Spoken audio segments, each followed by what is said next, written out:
Welcome back to Presentation Thinking, aka the Storyteller Study Club. We have a very magical guest for you listeners today.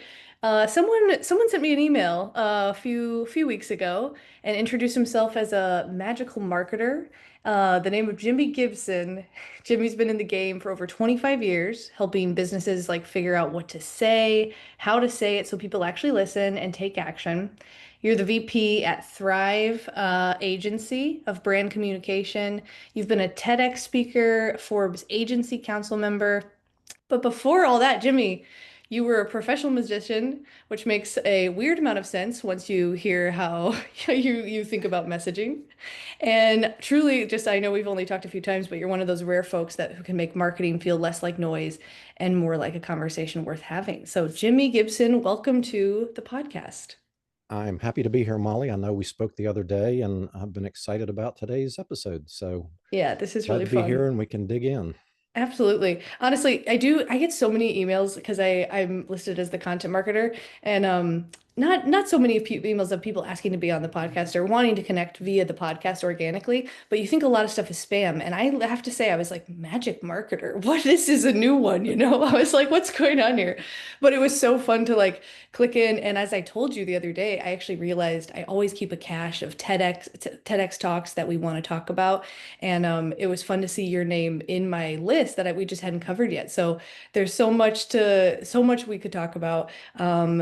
Please keep listening, and this might be a video episode because we have a magic trick later. That Ooh, first time premiere on presentation thinking. Very exciting. But Jimmy, I'll go ahead and let you just introduce, like, how did you get here? And yeah, what was your kind of road through magic and marketing?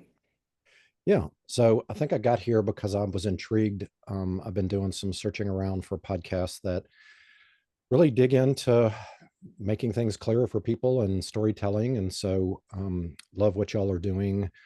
My background, and I'll go way, way back. I think I found a box a few years ago with a little membership card to Merlin's mail order magic club when I was 4 years old. And I was like, wow, that started That's young. so awesome. And then my parents took me to Disney World when I was about 6, and they had a magic shop there called the House of Magic. And, I'd saved up all my money, and what was I going to do? I was like not interested in riding the rides. I just wanted to hang out at that magic shop. So I bought a few things, and yeah, it just kind of took off from there. Hmm. So that was really my first introduction, is just taking the bait of getting a little kit and seeing how fun that was for many different reasons. Yeah, definitely, definitely. And I told you when everyone knows I say this all the time. I was the theater kid, so I didn't do a ton. I didn't do a ton of magic, but I was really enchanted by couple of magicians that came. You know, they have like people come through schools. I'm sure you've performed at schools, Oh yeah. and the foam bunnies that multiply in your hand. I really perseverated on that for hours and hours and hours, trying to perform it for my brothers over and over again. And that's a form. I mean, already that's a form of presenting. So really, really interesting. Go ahead and tell us, like, so I mean, yeah, that first spark of exciting, Merlin's mail order magic, so exciting. But how did you kind of like, you did that growing up a little bit, but then you go to college and how did you get into, how did you like, I'm going to study marketing? What was the kind of interest start there? Yeah, so I was performing through middle school. I was doing other kids' birthday party shows like my age, so that was kind of cool. That's cool. Earning some money instead of having to cut grass or do Yeah. some other things.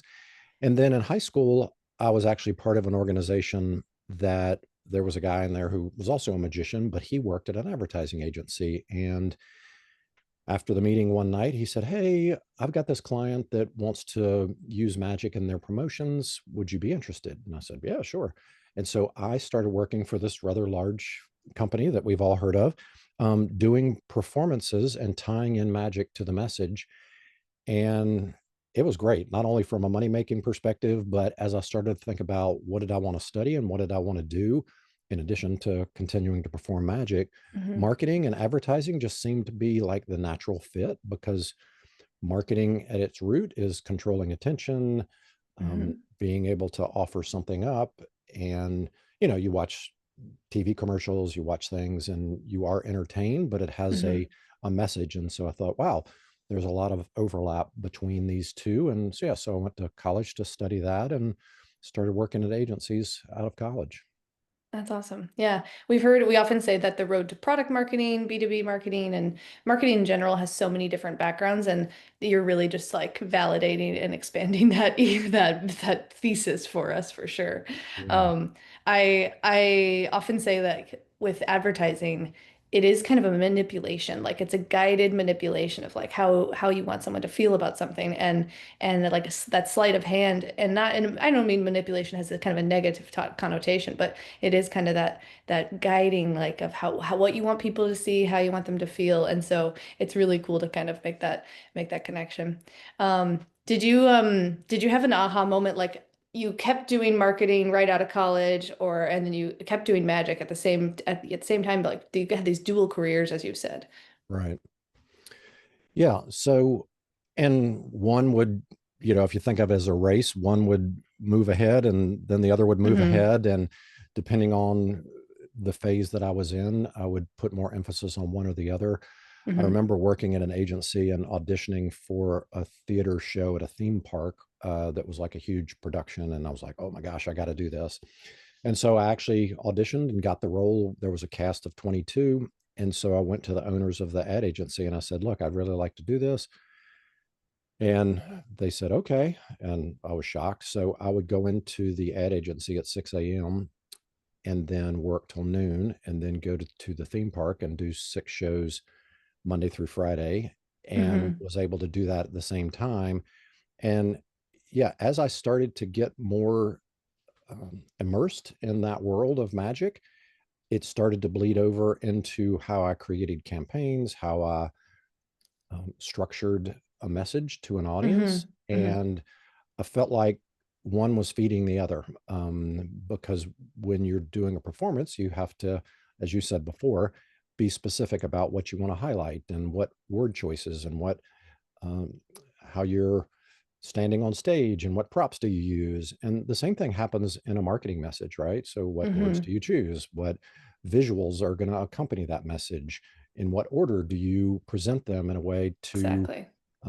make sure the audience or the reader or the viewer knows exactly what is the benefit of that product or service? And so, yeah, I would say it's just sort of the lens that I see the world through, and it's worked out pretty well. So, Yeah, that makes sense. We love frameworks, and is that about the time when the magic script started to get developed?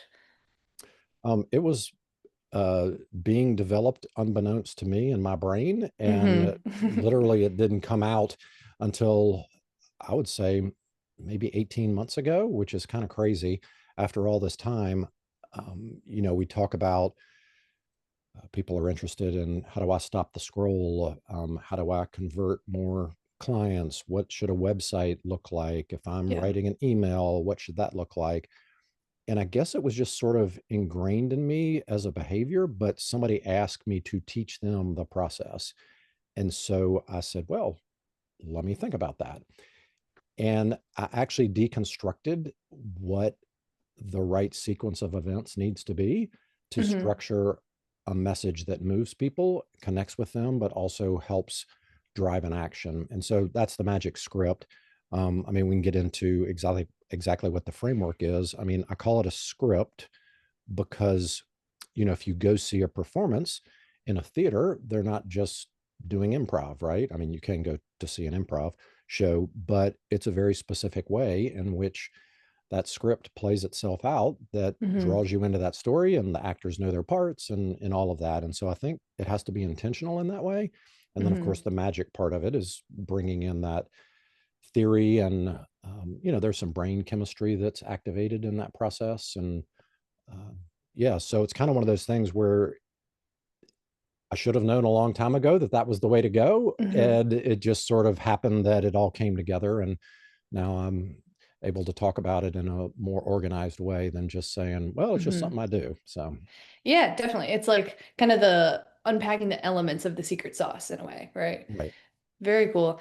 Well, I think if with your permission, now might be a good time to kind of tease into that. Should we introduce the trick now, and then before we uncover the secret sauce? Yeah. And are we going to share some video of this? Because it is sort of okay. I think so. I think we have to. Yeah. I think Okay. this is the presentation thinkers know that we've previously shared clips, but I think the world is you moving into a YouTube and visual way, and this is a great opportunity to get that going. So yeah, we'll Good. be sharing this. Good. Well, Molly, I'm looking at your background and you've got a Hmm. nice bay window there and you've got some trees. And so tell me a little bit about the area that you're in right now. Is it a neighborhood? Is it like right in the middle of downtown? I don't guess it is. Tell me Yeah, about that. totally. So I'm right in San Francisco. Hmm. I'm visiting a friend at the time. Lucky to be house sitting for actually a couple of weeks. So it's this special, very colorful neighborhood, right? San Francisco so colorful, Yeah. and it's very walkable. I'm not in downtown. I'm in the Mission, kind of Dolores, Mission Heights area near Dolores Park, kind of that Beautiful. famous San Francisco park. So I'm in a busy area, but it's colorful and I've got these beautiful trees, so it kind of gives you a little privacy, even though I am in the city. But Great. yeah. Well, perfect. Love it. So you talked about it's very walkable. Let's take a walk. Okay. So we're going to go out the front door, and maybe you've taken a similar path on your Hmm. walks, or Oh yeah. maybe you've thought about going down a street that you haven't gone down before. So let's go down one of those streets that you haven't gone down before. Can you picture that? Yeah, I got Okay. it. And maybe you've kind of looked around the corner and you've seen a couple of houses. I would imagine in the Mission area, they're probably older homes and very unique architecture. And so I just want you to notice one in your mind's eye that you just stop and you take a look at, and you're like, wow, that I, I, I'm glad that I stopped. I'm going to look at this house. But the interesting thing is the door of that house, the front door is open. You can't really see anybody around. And Hmm. there's a couple of different scenarios about why that door is open. So I just want you to think about these, and maybe the audience who's listening, y'all can think Hmm. about that and see if you come to the same conclusion as Molly. So Okay. that front door is open and leaned up against the wall in the entryway. You can kind of make it out. Hmm. It's like I don't know, it's like a stick, like kind of thick, almost like a club. And Okay. you're like, it's not a golf club, it's not a tree branch, but wow, uh, I certainly hope the place isn't being robbed and somebody used Yeah. that to whack somebody on the head and like, where Oh, are they? Should I call oh somebody? God, yeah. Okay. So that's the You never first know. scenario. Hmm. The second one is pretty friendly neighborhood. You um, maybe see a lot of people out sitting on their porch, and this person has left their front door open because they're expecting some friends and family. And Hmm. they are getting a few things ready. Maybe they're pouring some drinks in the backyard, and they're just confident enough that the folks who show up are just going to come in and welcome themselves. So that's another opportunity. The other one, as you look around the yard, you see that there's a shovel leaned up against a tree, and you're like, what in the world is that? And all these weird little holes are dug in the yard. And you're thinking, okay, Mm. this person either had something going on, they had to run away, or they're like Mm. the world's worst gardener and Gardener. they're I just was digging thinking holes irrigation. and they don't know what's going on. Strange irrigation strategy. Yeah, Yeah. strange irrigation strategy. And then the last one is you are looking into that front hallway, but there's some light, just the perfect angle. We call that the golden hour. Yes. And it's just hitting that floor, and that floor is just beautiful. It's shining Mm. like diamonds. Which one of those scenarios sounds the most logical to you? Mm. Okay, so we've got the like welcoming friends for Well, company, the right? club or the stick The of yeah. wood, Yeah, the with the welcoming the yeah. friends, Yeah. the shovel Mm-hmm. in the yard, Mm-hmm. or just a beautiful scene with that The floor golden light, shining. yeah. Yeah. Well, the most welcoming one for me is the golden light, that yeah, coming in and just shining on the floor. Um, I'm You not gonna go sure with that if one? yeah, I want to go with that one because it's like I don't know if it's the most likely, but it's like the most welcoming, and Okay. I'm hoping Just feels good to you. yeah, it feels the best to me. Yeah. Yeah. All right. And so because it feels so welcoming, you're like, I got to get a closer look at this. And so as Yeah. you approach the house, you realize there's 13 steps that go up to that porch before you Okay. walk into that front door. So how many steps do you get up before somebody says, hey, what are you doing? Yeah. Mm, maybe like five or six. Which one? Yeah. Five or six? Hmm. 6. I walk fast. So Okay. So 6, and then you like the light shining.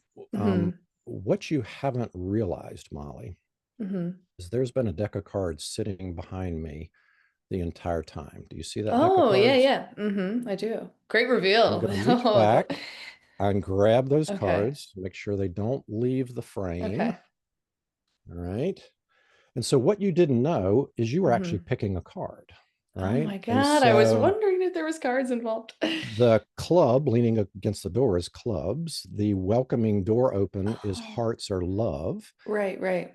The shovel is spades, Spades, but you for sure. chose diamonds. The floor was The shining like sparkly. diamonds, right? Ah, okay, yes. Okay, so diamonds, that's a red card. And then Okay, we'll I said see. there's 13 steps. Well, if you use ace as one, there are 13 numbers in a deck of Exactly. cards to include Jack, Queen, and King, right? I was You wondering the connection. said you were going to stop at number Number six. 6, yeah. Okay, So I should see so a I'm going to open up 6 of diamonds. this deck of cards and we will just spread through these cards. And Oh there's wow. one Yeah. card and one card only Yeah. Turned around. that's turned around. Now, because Oh. you chose the diamonds and you said that just felt very warm to you, Mm-hmm. you know, we've only talked a couple of times, but you're very warm and open and friendly. And I get a sense that Mm-hmm. you probably haven't met a stranger. And then you said you walk pretty fast and you're kind of action oriented. So you got Sure. up, you know, almost Yeah. halfway to that Mm-hmm. staircase. And just that little story, the six Oh my God. There it of is, diamonds. people. I'm taking a screenshot, Jimmy. Oh my God. Wow. That's crazy. Also, So that was, I feel yep. excited because my astrological connection, you know how sometimes your birth date connects to like a deck in Yeah, the yeah, or a yeah, number in the car or a thing in the cards. yeah. Mine is mine is diamonds, so that's Oh, my astrological card connection. How that I mean, I'm already thinking I'm like, well, he could have just made up like whatever I picked as the diamonds or the spades or whatever, but the number specifically as well. I don't know, Jimmy. That is very magical. I love it. Oh my so that goes God. into the magic script. So well, let's break that down a little bit Oh as my far God, I as a forgot communication about it already. style. I'm floored. um, Thanks so much. so if you break down all the different tricks out there, they basically break down into 13 different types of effects. So there's an Okay. appearance, there's a transposition, there's a vanish, there's a transformation, there's mind hmm reading, all of that. Different And so, executions. Yeah. yep, different types of things. And so the first part of the magic script is what are you trying to communicate? And so if it's hmm a vanish, maybe you're helping something disappear or vanish from somebody's life. And so it could be stress, it could be um, a leaky faucet, you don't want it to leak anymore, that type of thing. hmm Um, so once you choose that, it gives you a clear direction on how you're going to structure your message. And hmm then there are three components. And the first one is the connection component. And that's a release of oxytocin, which is that feel good chemistry. And so what I was doing at the beginning was I was talking about where you're sitting right now, and you became connected to your environment. You're house sitting. You're in this beautiful location. You know, you kind of fed me the perfect script about, you know, it's Yeah. a great place to walk around. And I'm like, oh, okay, we Right. could just Sure. take a Yeah. walk. Yeah. And so we're just sort of connecting at that point. Sure. And then I start to tell you these weird stories, right? About this club leaning up against the door and hmm this person inviting people in and this shovel. And, you know, the audience is probably thinking, what in the world is going on? This is kind of crazy. Well, that's the curiosity. And that causes Right. people to lean in and sort of stay tuned. And so that curiosity is actually a release of dopamine. And we hear hmm about dopamine for social media addiction. It's not actually the addiction to social media, it's the expectation of a reward. And hmm so you know, you're expecting somebody to like your post or share your post or, you know, whatever the case hmm may be. And so that opens the door for the third stage, which is the conversion, which is the release of serotonin, which is that feel good chemistry that everything is, you know, come to a close. And that is when I start to bring the conclusion of the trick to the six of diamonds. And Hmm. now it all makes sense. Why did we talk about all this weird stuff? We took this walk. I could have just said, name Hmm. any card in the deck, right? Yeah, yeah. And I could have pulled that card out of the deck. But that doesn't have the same impact as getting connected to that story. And, Definitely. Yeah. maybe later this evening when you're talking with family and friends, you're going to repeat what happened today. Hmm. Well, being able to repeat a story like that is Right, much right. more engaging than just go, oh, yeah, this guy just told me to pick a card and I named the card and he pulled it out of the deck, Yeah. right? And you were like, it No was big crazy. deal. Yeah. Yeah, Hmm. okay, Yeah. whatever. Yeah. So I think that goes into the messaging framework that brings people in. It causes them, and Hmm. it was all about you, right? I'm not talking Hmm. about myself taking the walk and Right, right. asking you questions. I'm saying, Molly, I want you to take a walk. I want you to Hmm. experience this. And Yeah, now yeah. you're sort of invested. And now the audience is listening in. If they're Yeah. regular listeners, they know Yeah, you, they yeah. know how you're going to react, these types of things. So, Yeah. yeah, I would say any chance that we have to structure things in that way, you're way ahead of other Hmm. people. Yeah, absolutely. That's so fascinating to me. It's such a cool way to name the elements, those core elements, like we've talked about storytelling so much on the podcast, of course, aka the Storyteller Study Club, but to Mhm. make something about the audience, keep them engaged with a little bit of that interest, a little oddness, I was kind of like, yeah, I was like, where I wanted to know how the story was going to end, you know? Sure. And I was wondering, I was like, I wonder if there's a card deck like connected to this. And then when you did the reveal, I was like, okay, but how is it connected to the story? So it really did keep me engaged. And as well as like your ability to kind of, yeah, take you through, I think your delivery, which we can get into and talk about like your presentation style and stuff later too. But it's really cool to see how that's connected to to so much in marketing, truly. Oh, Yeah. yeah. Very fun. I'm so glad we didn't wait till the end to do the trick so we could use this to Yeah, inform we're going to do callbacks. and then I'm Sure. gonna keep asking you questions. I'm like, wait a second. That's really cool. What are some of the other iterations? Like you've done that trick, of course, I'm sure before. Or like, is it always a walk with someone? You kind of like, of course, I'm sure you customize based on like someone's individual like presentation or where you are. Are you able to share like any other iterations of how that goes? Yeah. So I would say I did a little bit of a personality read on you with Mm-hmm. selecting the diamonds and getting halfway up the stairs. And so Mm-hmm. I usually like to carry something with me. You probably, we might Yeah, talk I about heard the TED that. Talk, Mm-hmm. just so I can perform it. And so if I'm in a situation, like if I go to an executive meeting for the company, I always have Mm-hmm. something in my backpack and Mm-hmm. I will look out the window or I'll look at the environment that we're in and I'll tailor that story to the environment. Yeah. And so as I'm looking at you, I'm looking out the window and I'm going, okay, I probably think she's in a residential area based on the structure of the Mm-hmm. house. So let's take Mm-hmm. a walk. Um, it could be downtown if we were in a meeting or a hotel or a business event. Mm-hmm. If we're at a cafe or a coffee shop, I might have somebody take a walk around the inside of that coffee shop or do Mm-hmm. something similar to that. I may draw a picture on a napkin and have them choose from the napkin. And so I think anytime that you can put somebody in an environment, and we'll talk about the best way for a story to happen, if the Mm-hmm. people on the podcast are not watching the video and they're only listening, Mm-hmm. in their mind's eye, we have put a location in place, right?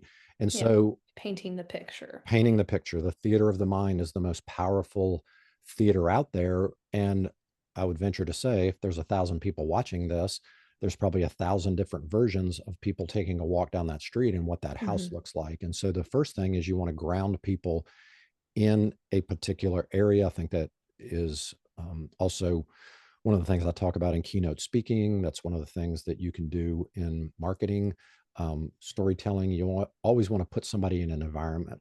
And then you also want to limit the number of characters in the story because most people can only keep track of 2 to 3 characters in a story. And so the Mm-hmm. characters in the story were you and me and this This, invisible person in this yeah. house, right? this Mm-hmm. this person was doing something else and we don't Yeah. know much about that person. Somebody might have Mm-hmm. imagined who that person is. Yeah, so there's a lot of behind the scenes stuff that just plays into our natural passion for living in story. Yeah. And the sequencing, as you mentioned that earlier, being so strategic, and we've talked about this with the sequencing of a pitch deck. When you only have a certain amount of time with people, a Yeah, certain amount of like moments to capture their attention, whether it's an ad or an opening for a talk or something, being able to know when to do that reveal and how long to drag it out, etc., is such a underrated and really human-centered like soft skill, you know. It's really, really important. yeah, Um, and I think that comes from feedback, especially in the work yeah, that y'all do with presentations. yeah. You can see when people are squirming, and you can see when you need to hurry up and get to it. And you have to know hmm your audience too. So that's another thing. Whether it be in a presentation format or a marketing format, you got to know your crowd and read the room. Definitely. All right, Jimmy, I'm curious. I want to shift to your work at Thrive Agency. You were the VP of brand communication, and I know you do a lot of this like story and messaging strategy. And so what does that look like with some of the clients you work with? What are some of the common problems you address when companies come to you? What types of companies are coming to you? What's that look like? Yeah, so we've been around 20 years this year, which is amazing in the digital marketing space. And we don't specialize in any particular industry, which is great. I love the variety of that. Mm-hmm. But I would say if I had to use a paintbrush and do a big swash of what the challenges are with most businesses, um, is when they get into a conversation about marketing, they think they have to put on this marketing suit and talk really weird. And Jargon, jargon, jargon. jargon, jargon, jargon. And that's really the worst place you can be. You want to be yourself. You want to talk naturally. Don't use lingo or inside talk. Just speak as if you would speak having a chat with somebody mentioned before in a coffee shop. Mm-hmm.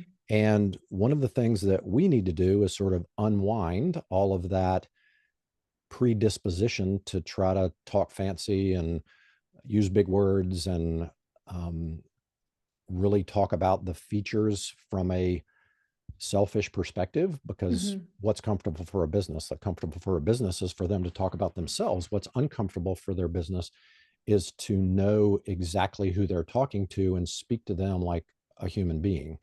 And so a lot of what we get into is being very um, specific about who is your target market, why should they come to you, Mm-hmm. what is their pain, and get away from our widget has these three features. What is the Yep. benefit that they're going to get from working with you? So if it's a product, what is this product going to do for them to either solve their pain, increase their pleasure? Same Mm-hmm. thing with a service. So I would say it's giving them permission to be themselves and to attract the people who uh, would be overjoyed to find out about that product or service. Right, right. And how much resistance do you think you face with helping people to kind of desequence that feature heavy, feature forward, kind of knee-jerk reaction, you know? You might have heard of Emma Stratton's work. We read her book, Make It Punchy, and she really Yep. focuses on VBF structure, like value, benefit, and then feature. But it's so hard for product marketers and product leaders to kind of undo that. How do you kind of overcome that for people?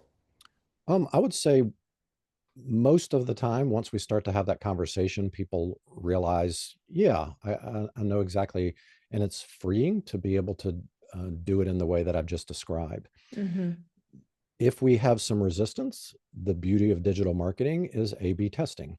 So we can Of course. test the old way and we can test the new way, and we can see by data which one wins out. And the other thing that we often have to uh, overcome is the hippo effect. You may have heard of the hippo effect. That's the highest Mm. paid person's opinion. Ah, Um, yes. and so often, this person who Hippo. has been very successful in running and starting this company has some really opinionated ideas about the way things should be done. And so that creates the need for some of those soft skills. But typically, the data, we let the data guide that decision. And once we're able to show that this is the way that they need to proceed, then they usually become a convert and the Hmm. biggest fan of the new way. So yeah, there's a Hmm. variety of ways. And when you're looking to hire somebody to navigate all of these different types of things, there has to be a combination of, I'm going to rely on the data, but I have to respect someone's opinion and be able to Hmm. move them from where they are now to where I know they want to be. And that just can't be an autocratic, boom, this is the way it's happening. I mean, we Hmm. play off of the belief that our business thrives, sorry, the pun there, on Hmm. relationships and results. And so if the Yeah. relationship is too heavy, but the results aren't there, well, they're not paying us to be our friend. And then if the results are there, but you're really crabby to work with, nobody wants to work with somebody that's crabby and you just hate getting on a call with them. And so Yeah. we call it the road with two ditches. Hmm. And we're trying to stay on that road. And, sometimes it'll get close to one ditch or the other, but we never want to be in either one of those ditches, the relationship Hmm. versus the results. Yeah. Yeah. Now, as an agency, you have a digital marketing agency, you have so many options of where to put, content and information and campaigns, right? What would you give any advice to like we know a lot of our listeners are those product marketing managers that are kind of like a one man, one woman show, one woman team who are trying to do as much as they can with as little resources as possible. Sure. What would you say is like important to prioritize? And I think right now there's such a feeling of like, oh, I have to be everywhere. Like on the LinkedIn, I have to do the YouTube, I have to do everything. Like, what is most important as far as messaging and just knowing where to find your audience? Any strategy insight there? Yeah. And I would say all platforms, you can look up research that shows what the propensity of the type of person that is on that platform. I mean, we've all Yeah, for heard sure. that, TikTok is a younger demographic. I would say I would take that with a grain of salt, especially now. Hmm. Instagram, obviously highly visual. Um, it's not as searchable a platform as the website is, or YouTube. YouTube is actually the second largest search engine owned by Google. Hmm. But I think so there's a couple of things. No, you should give yourself permission to not have to be on all platforms.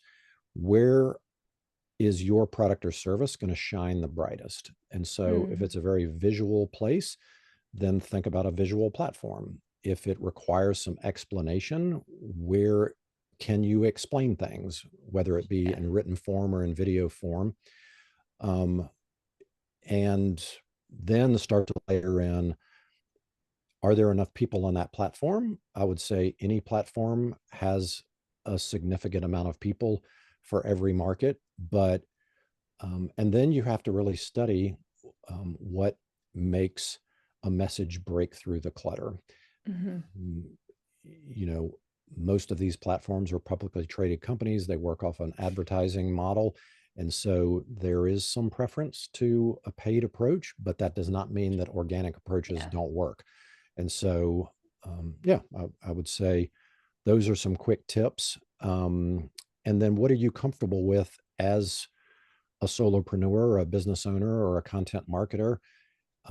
I made a choice about 18 months ago that I wanted to get better on video. I had always been sort of behind the scenes and was comfortable in the writing format.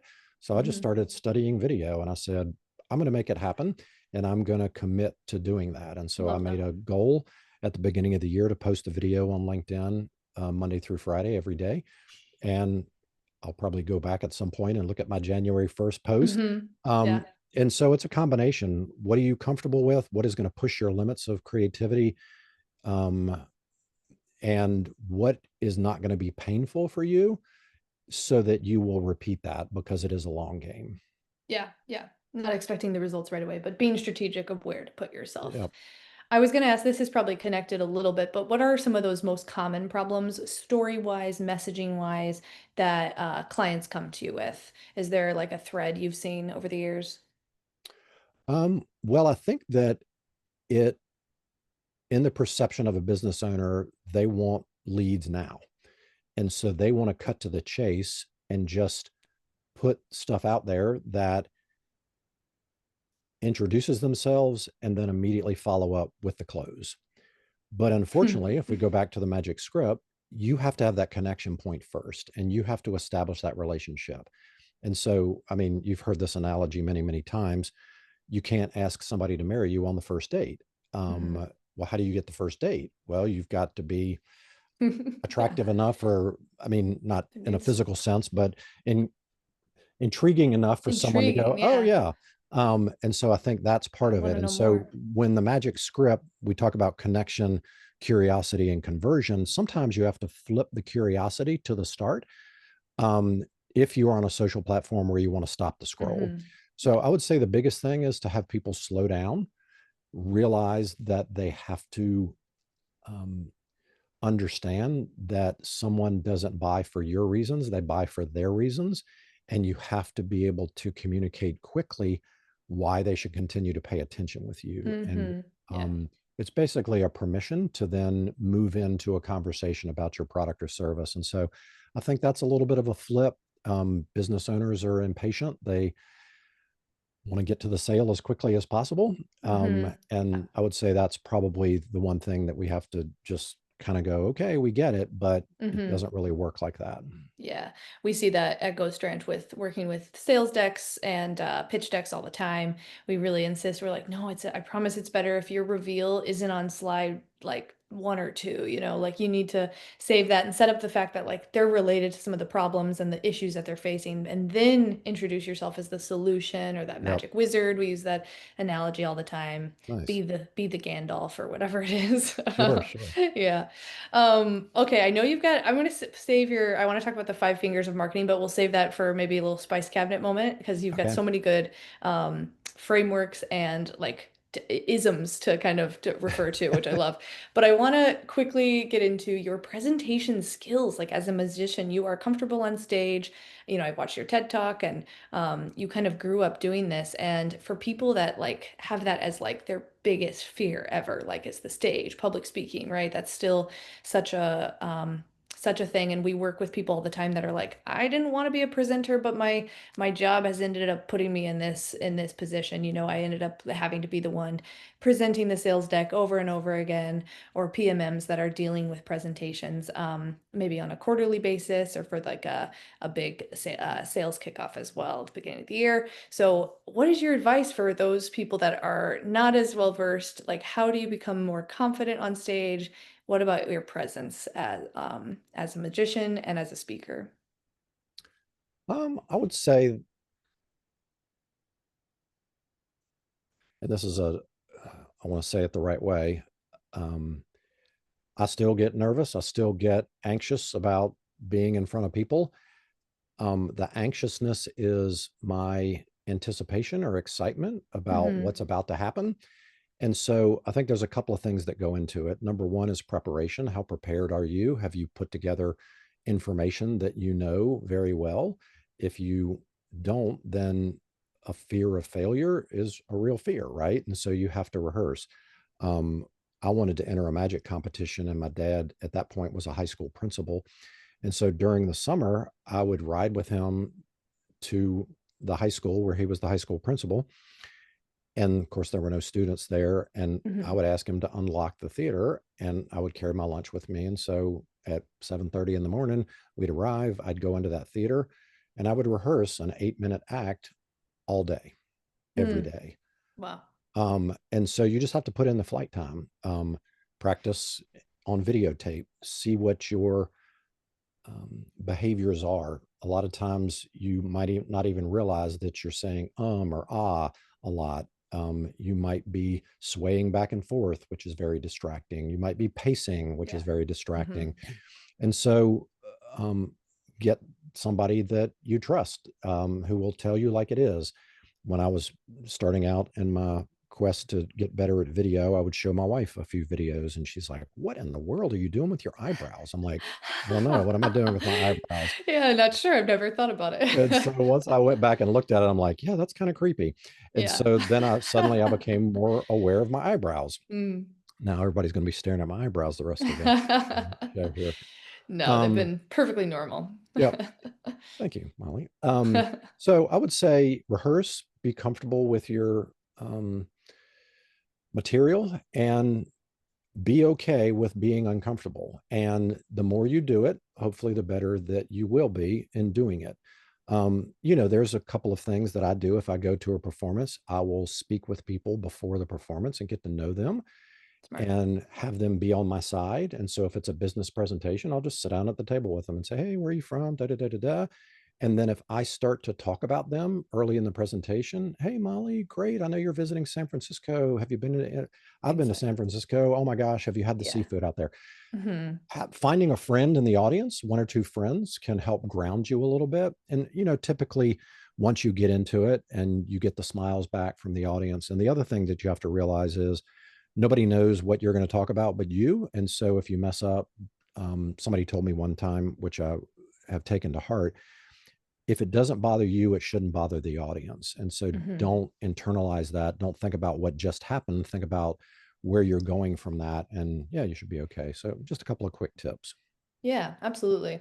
Yeah, we've said that before, but that's like practice in front of someone, practice in Mm, front of a mirror, but recording yourself and watching it back is such a good tip, especially for now like people are becoming video content creators and I'm excited to plug your LinkedIn so folks can follow you and see your video journey as well. And I commend mm. you for starting that because it's pretty vulnerable to be like, I'm talking to the camera. This is what I have to Oh, say. yeah. And but I completely relate to, I mean, even this podcast project, listening back to my voice and understanding, oh man, I'm talking way too fast. There's a million likes there, and understanding that a bit of pause is actually really helpful to keep a conversation going instead of just filling, filling, filling.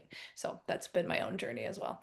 Um, I would love to shift. I know you've done a TED Talk in 2019, and you are very well versed as a speaker as well. And so I'm curious, when you go about preparing a presentation, whether it was TED or just any talk in general, what is your strategy? I know you've had a few visuals, but you often lean on the magic as well. So what's your relationship like with, slides and creating those stories for your talk? What has that been like for you? Yeah, I would say less is more. And you brought up an interesting tip as well. The most uncomfortable thing for somebody speaking on stage is to pause, but you have to let your audience relax and understand what you just said. The theme of TED is, um, you know, ideas worth sharing. And so you Hmm. have to bring that up against the lens to go, why should the audience care? What are they going to get out of this? Hmm. Um, what is the perspective of somebody sitting in that seat? Again, you don't want to fire hose a bunch of information. People can only remember two or three things from your presentation. Um, there's an old adage of tell them what you're going to tell them, and then tell them what you told them. I think that ruins a little bit of the mystery or the Hmm. intrigue. Um, so you can basically, again, set it up like the magic script. You can connect with the audience. And so you want to wrap your arms around the audience. And so if there's a topic that you're speaking about, and so let's talk about presentations, you may come out and say, hey, it's interesting. I'm giving a presentation today. And many of you out there are probably sitting there going, I'm glad that's not me. And you may be asked in the future how to give a presentation. You may have a different style. You might be very funny and you think that's going to be it. You might be very left brain and you just want to fill the audience up with data. You might be very outgoing, and you want to bring everybody up from the audience to sit with you on Hmm. stage, and y'all just going to have a little talk. And so, what am I doing? I'm actually hitting on all of the different types of people that are sitting in that audience, and they're going, "Oh, he's talking about me. Oh, he's talking about me."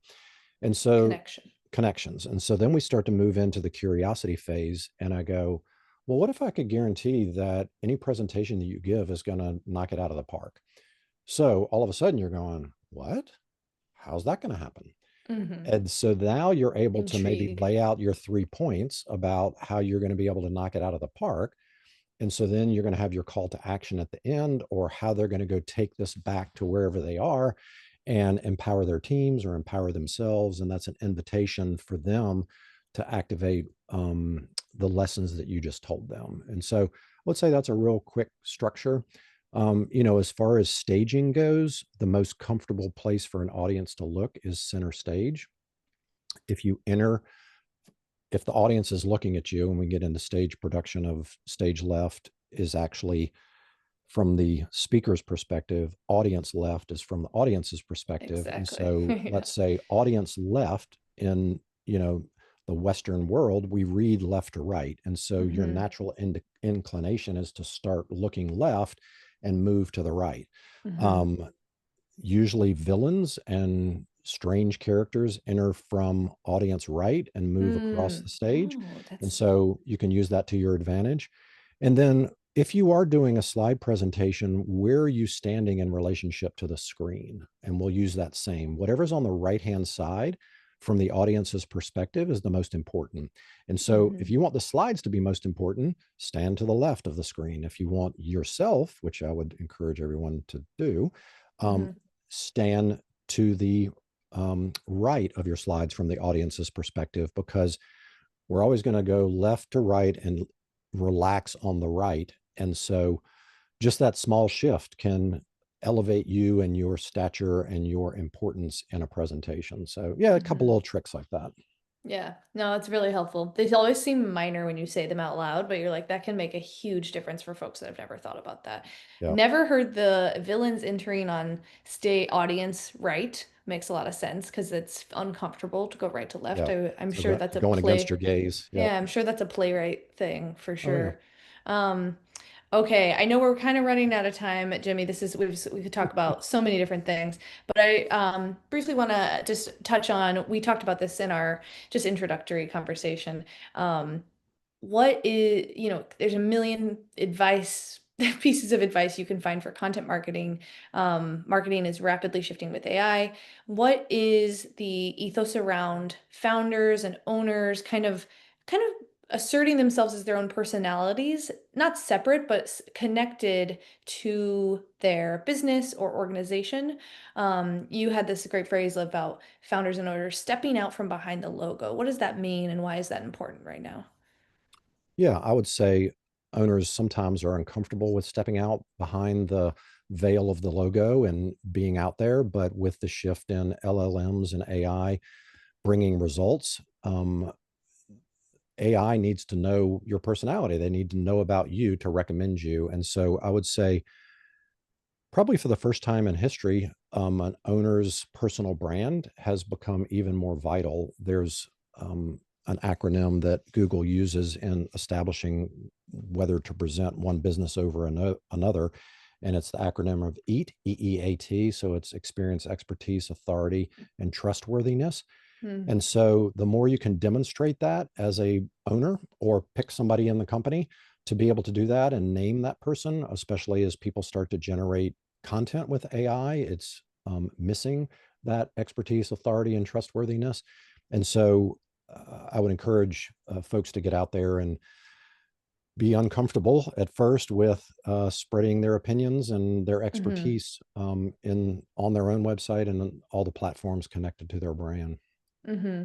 And I also want to plug, like, if that makes you cringe or feel weird about sharing what you might know, remember the curse of knowledge, which is that what you have to share and your expertise, which might seem just like normal 101 to you, could actually be really helpful for someone else. Oh, So just absolutely. break outside that that curse, that wall. Okay, Jimmy, what we've all been waiting for, the spice cabinet, which feels especially spicy with a magician in the cabinet. It's fun.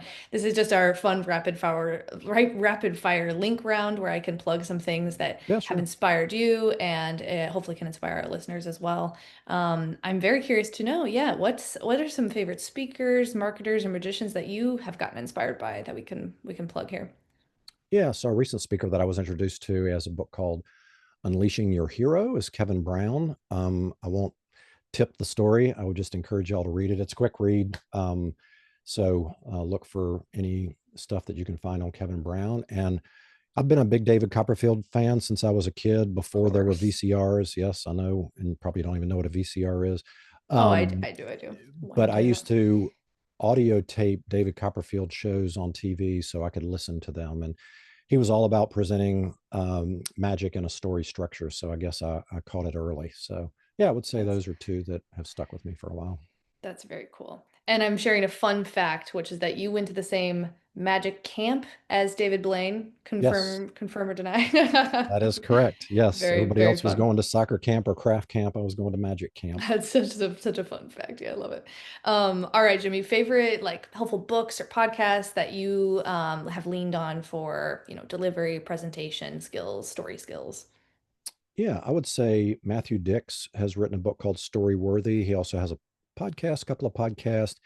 He's actually, gosh, I don't know how many grand slams in the moth, like 60 some grand Right. slams.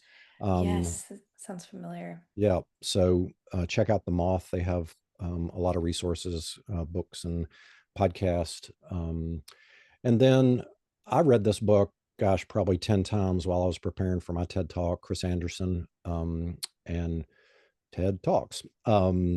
That's a great resource for all the topics that we've talked about today. So, Yeah. Yeah, that's been on our to read shelf for a little bit. Yeah. I'll be yeah. tackling that one in a few months, I think.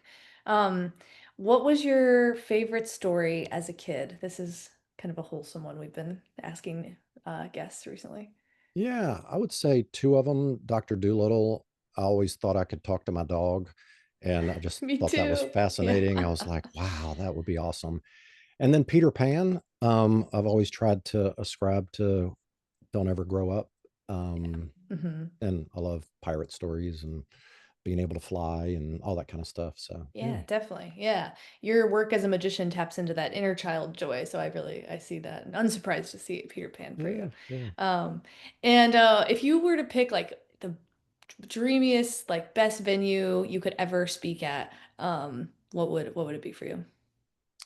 Well, I'll say a category. I'm very fascinated with the days of vaudeville, which was kind of the golden age of magicians and other Yeah. performers. And there are very few of those stages left back from the vaudeville days. There was one in Richmond, Virginia, where I grew up. So I would say any stage with an ornate theater vibe with a big red curtain, Hmm. velvet curtain, any of those Yeah. is on my list. And yeah.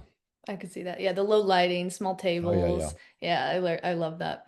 And what, of course, is your walkout song as you're kind of stepping out into the velvet curtain rising onto the stage? What's playing? I've actually used this for quite a few years. This was the walk on song for an illusion show that I did, and this goes way back. This is a deep cut from about 1985. Yellow, the band Yello, Mhm. and the song is "Oh Yeah." Yes, I know it. Oh, it's so fun. Chicka, chicka. Um, yes, exactly. It's great when we can kind of hear them ourselves because we would Yeah, never play a song we don't have the rights to. So, that's right. I'm not going to sing uh, the whole thing. yeah, absolutely. Jimmy, I'm gonna link, yeah, of course, where people can find you on LinkedIn. You're posting amazing content. I'm so glad you reached out. And then, of course, we can find you at Thrive Agency if you guys have any digital marketing needs. Um, anything else you want to plug or say to the Presentation Nation before we close out here? No, just thanks for having me. I had a blast, and This is awesome. yeah, just hope we gave a few little tips to folks out there that they could put to work. Definitely, definitely. And I'll make sure to link we've got the magic script. We didn't even get into the five fingers of marketing, but he's got some great content marketing tips on his LinkedIn. The marketer, the magician, the legend. That's my new bio for you. And I'm still contemplating him like the six of diamonds, but like, how could he have picked the number? Like, I'm also, I would just self-describe gullible person, but I love to, I'm stumped. So I'm excited to release this clip and have the like listeners break it down or something. Maybe Yeah, someone knows, I don't know, knows your yeah, secret sauce. Well, Jimmy, thank you so much for joining. This has been a really fun way to start my day, honestly. So it's a little bit of magic, and we'll find another way to collaborate here soon. So great. Thanks, Molly. presentation nation, go follow Jimmy Gibson, and in the meantime, keep on pitching.